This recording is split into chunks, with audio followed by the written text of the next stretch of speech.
नमस्कार। आकाशवाणी जयपुर अजमेर से प्रस्तुत हैं प्रादेशिक समाचार।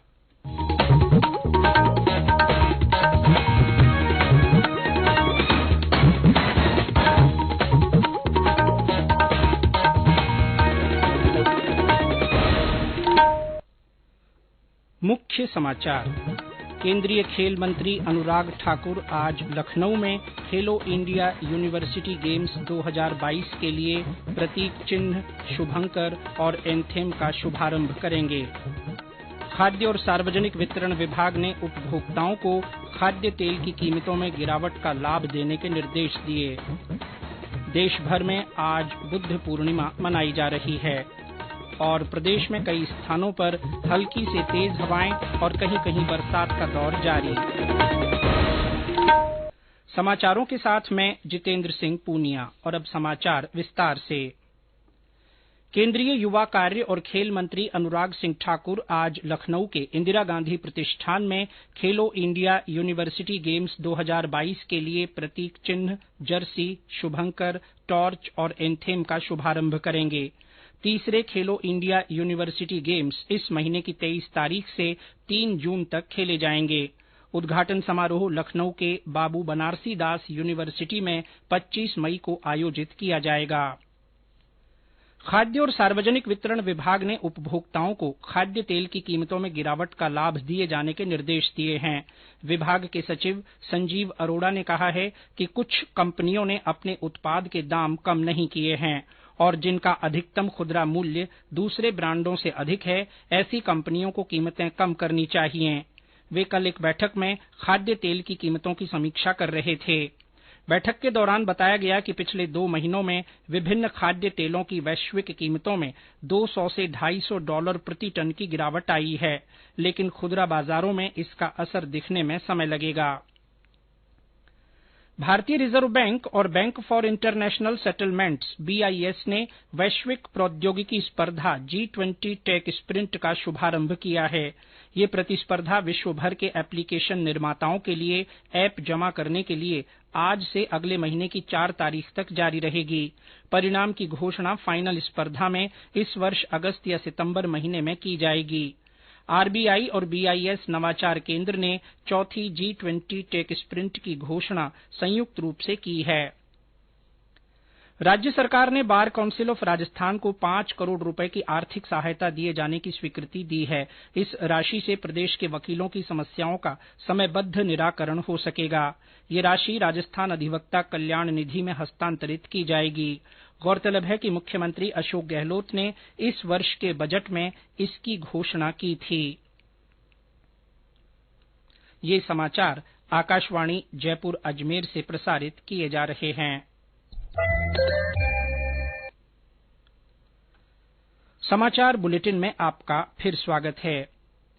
देश भर में आज बुद्ध पूर्णिमा मनाई जा रही है। 563 ईसा पूर्व में आज ही के दिन गौतम बुद्ध का नेपाल के लुम्बिनी में जन्म हुआ था और आज ही के दिन उन्हें बिहार के बोधगया में निर्वाण की प्राप्ति हुई थी।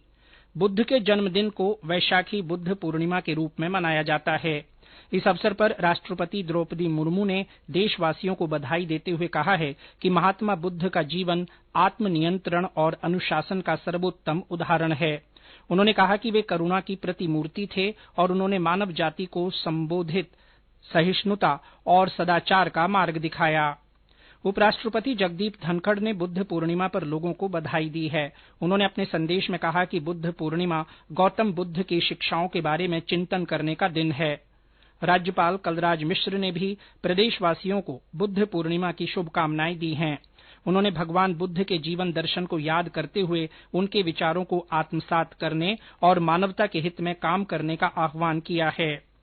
लोकसभा अध्यक्ष ओम बिड़ला ने भी बुद्ध पूर्णिमा की बधाई दी है। श्री बिड़ला ने कहा कि महात्मा बुद्ध के संदेश को याद करते हुए विश्व में शांति और सौहार्द कायम करने के लिए उनके सिद्धांतों का अनुसरण करना चाहिए। बुद्ध पूर्णिमा पर प्रदेश में कई कार्यक्रम आयोजित किए जा रहे हैं। भरतपुर में मंदिरों में भजन कीर्तन और दान पुण्य किया जा रहा है। यहाँ के लगभग सभी बड़े मंदिरों में सुबह से ही श्रद्धालुओं का तांता लगा हुआ है और गोवर्धन की परिक्रमा लगाई जा रही है। और ब्यौरा हमारे संवाददाता से। भरतपुर में बुद्ध पूर्णिमासी का पर्व आज धार्मिक उल्लास के साथ मनाया जा रहा है। मंदिरों में भजन कीर्तन के आयोजन हो रहे हैं और श्रद्धालु दिल खोलकर दान पुण्य कर रहे हैं। बिहारी जी, गंगा मंदिर, लक्ष्मण मंदिर सहित अन्य मंदिरों में सुबह से ही श्रद्धालुओं का तांता लगा हुआ है। वहीं बुद्ध पूर्णिमा पर निकटवर्ती गोवर्धन की परिक्रमा देने के लिए श्रद्धालु पहुंच रहे हैं। इसके साथ ही भगवान गौतम बुद्ध की जयंती पर भी जिले भर में अनेकों कार्यक्रम आयोजित किए जा रहे हैं। शाम को भरतपुर शहर के अलावा तहसील स्तर पर भी भगवान गौतम बुद्ध की शोभा यात्राएं निकाली जाएंगी। इसके साथ ही भरतपुर शहर में 2 स्थानों पर भगवान गौतम बुद्ध की प्रतिमा स्थापित की जा रही है। शिव कुमार वशिष्ठ, आकाशवाणी समाचार, भरतपुर। संस्कृति मंत्रालय और अंतर्राष्ट्रीय बौद्ध महासंघ आज नई दिल्ली के राष्ट्रीय संग्रहालय में वैशाख पूर्णिमा का उत्सव मनाएंगे। इस अवसर पर विभिन्न स्वायत्त बौद्ध संगठन और संस्कृति मंत्रालय के तहत अनुदान प्राप्त संस्थान कई कार्यक्रम आयोजित करेंगे। गौरतलब है कि प्रधानमंत्री नरेंद्र मोदी ने पिछले महीने पहले वैश्विक बौद्ध शिखर सम्मेलन का उद्घाटन किया था, जिसमें 30 देशों के 500 से अधिक प्रतिभागी शामिल हुए थे। केंद्रीय शुष्क क्षेत्र अनुसंधान संस्थान काजरी ने बीकानेर के मोठ के भुजिया की तर्ज पर बाजरे का भुजिया तैयार किया है। खाने में यह बीकानेरी भुजिया जैसा ही स्वादिष्ट है, जिसे छोटे बच्चों से लेकर बुजुर्ग तक आसानी से खा सकते हैं। हमारे संवाददाता की रिपोर्ट। काजरी की ओर से विज्ञान और प्रौद्योगिकी विभाग के एक प्रोजेक्ट के तहत गांव में महिलाओं का स्वयं सहायता समूह बनाकर बाजरे के उत्पाद तैयार किए जा रहे हैं, जिसे महिलाओं में एंटरप्रेन्योरशिप पैदा की जा सके। काजरी जोधपुर के प्रधान वैज्ञानिक डॉक्टर प्रतिभा तिवारी ने बताया कि बाजरा ग्लूटेन फ्री होने से पूरी दुनिया में इस समय अनाज की डिमांड है। इसका भुजिया बेहद स्वादिष्ट व गुणवत्तापूर्ण है। ग्रामीण महिलाएं इससे स्वयं का व्यापार शुरू कर सकती है। बाजरे का भुजिया हल्का भूरे रंग का है। बाजरे में हस्क होने से इसमें मूंग और मोठ की भुजियों की तुलना में कुरकुरापन अधिक है। Food safety standard of India ने भी इसे बेचने के लिए सर्टिफाइड किया है। रामेश्वर बेड़ा, आकाशवाणी समाचार, जोधपुर। आकाशवाणी जयपुर के समाचार विभाग की ओर से अंतर्राष्ट्रीय मोटा अनाज वर्ष के उपलक्ष्य में अपने श्रोताओं में मोटा अनाज के प्रति जागरूकता के लिए संदेश श्रृंखला चलाई जा रही है। इसमें श्रोता संदेश भेजकर बता सकते हैं कि वे अपने भोजन में मोटा अनाज किस तरह काम में लेते हैं।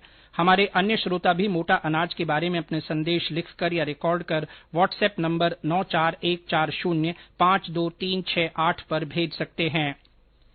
जयपुर के जवाहर कला केंद्र के शिल्पग्राम में आज से ऑर्गेनिक फूड फेस्टिवल की शुरुआत होगी। 3 दिन का ये फेस्टिवल सहकारिता विभाग की ओर से आयोजित किया जा रहा है। इसमें ऑर्गेनिक उत्पादों की करीब 50 स्टॉल्स लगाई जाएंगी। विभाग के महाप्रबंधक राजेंद्र सिंह ने बताया कि फूड फेस्टिवल में जैविक खाद्य पदार्थ, ऑर्गेनिक मसाले, जैविक सब्जियां और शहद, श्री अन्न यानी मोटा अनाज जैसे उत्पाद और जैविक डेयरी उत्पादों की रेसिपी तैयार कर उपलब्ध कराई जाएगी। प्रदेश के 3 जिलों में खेल सुविधाएं विकसित करने के लिए राज्य सरकार ने 22 करोड़ 68 लाख रुपए के वित्तीय प्रावधान को मंजूरी दी है। इसके तहत जोधपुर के स्टेट स्पोर्ट्स इंस्टीट्यूट में all weather swimming pool, Bharatpur में स्पोर्ट्स कॉम्प्लेक्स और बारां के शाहबाद में स्टेडियम तथा खेल छात्रावास बनाया जाएगा। आईपीएल क्रिकेट लीग मैच में आज राजस्थान रॉयल्स का सामना गुजरात टाइटंस से होगा। ये मैच जयपुर के सवाई मानसिंह स्टेडियम में शाम 7:30 बजे से खेला जाएगा। इससे पहले कल कोलकाता नाइट राइडर्स ने सनराइजर्स हैदराबाद को 5 रन से हरा दिया।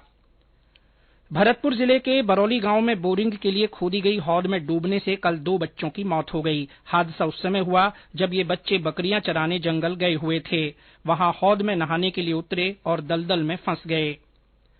प्रदेश में कई स्थानों पर हल्की से तेज हवाएं और कहीं कहीं बरसात का दौर अब भी बना हुआ है। हनुमानगढ़ और श्रीगंगानगर में कल देर रात को तेज आंधी के साथ हल्की बूंदाबांदी हुई। पश्चिमी विक्षोभ के प्रभाव से राज्य के पश्चिमी और उत्तरी भागों में आगामी 24 घंटों के दौरान कहीं कहीं मेघ गर्जन, अचानक तेज हवाओं के साथ हल्की बारिश दर्ज होने की संभावना है। मौसम विभाग ने बादल गरजने की स्थिति में सुरक्षित स्थान पर शरण लेने की सलाह दी है। विभाग ने अगले 2 दिन तक ऐसा ही मौसम बने रहने की आशंका जताई है। वहीं 7-8 मई से पश्चिमी विक्षोभ का प्रभाव समाप्त होने से आंधी बारिश की गतिविधियों में कमी होने तथा तापमान में 3 से 6 डिग्री सेल्सियस बढ़ोतरी होने की संभावना है। और अंत में मुख्य समाचार एक बार फिर। केंद्रीय खेल मंत्री अनुराग ठाकुर आज लखनऊ में खेलो इंडिया यूनिवर्सिटी गेम्स 2022 के लिए प्रतीक चिन्ह, शुभंकर और एंथेम का शुभारंभ करेंगे। खाद्य और सार्वजनिक वितरण विभाग ने उपभोक्ताओं को खाद्य तेल की कीमतों में गिरावट का लाभ देने के निर्देश दिए हैं। देश भर में आज बुद्ध पूर्णिमा मनाई जा रही है और प्रदेश में कई स्थानों पर हल्की से तेज हवाएं और कहीं कहीं बरसात का दौर जारी है। इसके साथ ही प्रादेशिक समाचार बुलेटिन समाप्त हुआ। नमस्कार।